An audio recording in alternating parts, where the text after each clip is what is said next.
Ay, sige, magandang hapon po sa lahat, maging sa Panginoon po ako po'y nakabahan ako. Ako'y nagpapasalamat po sa Panginoon.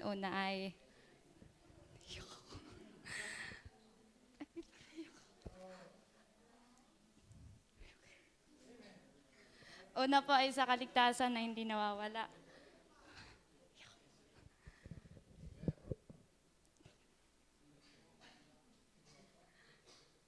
Ano po,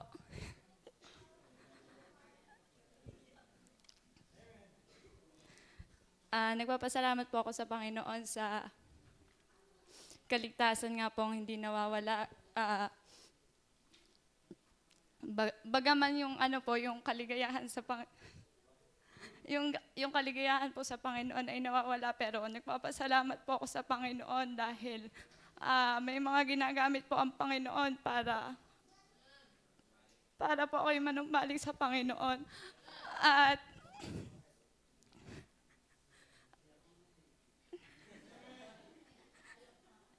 ako gaboy magtuturo lang sa bata. Ayan, at ayun po ay malaking bagay po sa akin, at mapasalamat po ako sa Panginoon. Do yung nung mga nakaraang araw po, nung mga nakaraang linggo ay hindi po talaga okay ang puso. Madaming nagiging ano po, ano ba tawag doon? Yung madaming nagiging para po hindi ako makapagpatuloy, pero salamat po sa Panginoon, at ang Panginoon po ay gumagamit pa rin po ng mga tao upang sabihan po ako. Ako po ay madami pong nagsasabi sa akin para makapagpatuloy, kasi po talaga pong nung mga nakaraang linggo ay ako po ay lugmok, ako po ay nanghihina nga po. Pero salamat po sa Panginoon at nakakapagpatuloy pa din. At kaya nagpapasalamat pa rin po ako sa Panginoon na kahit matigas po ang ulo sa Panginoon, ay binubuhay pa po ako ng Panginoon. At nagpapasalamat din po ako sa Panginoon sa buhay po ng aking pamilya. Ang papa po ngayon ay birthday po ng papa ngayon. Pero at isa pong inuusig din ng Panginoon ay inuusig ng Panginoon. Isa din pong inuusig po ay ang pamilya ngayon po, ang mama at ang papa ay hindi okay.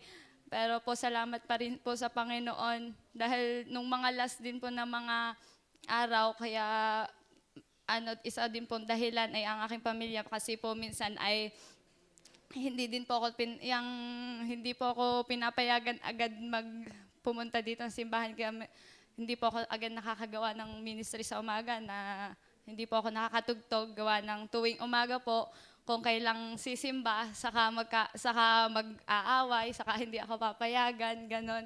Pero salamat po pa rin sa Panginoon dahil nagkakaroon pa rin po ng way. At nagpapasalamat din po ako sa Panginoon. Sunod po ay sa school po,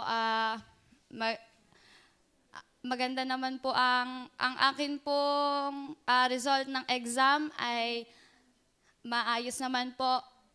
Lahat po ay okay, maliban po sa GenMath. Ang halos pong mga score ko ay mga 45/45, 50/50, mga 48/50. Ang GenMath ko po, ang mathematics ko po, 14/50.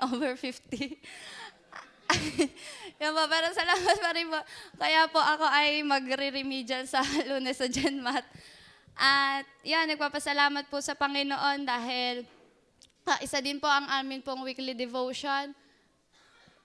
First year, anniversary po ng aming weekly devotion ng girls po. Nagpapasalamat po ako sa Panginoon dahil ang devotion po namin ay nagpapatuloy kahit may mga ilan pong noong una po ay may mga nagiging conflict, pero po nagpapasalamat po ako sa Panginoon, at yun po ay nagiging katulungan po sa amin sa mga girls.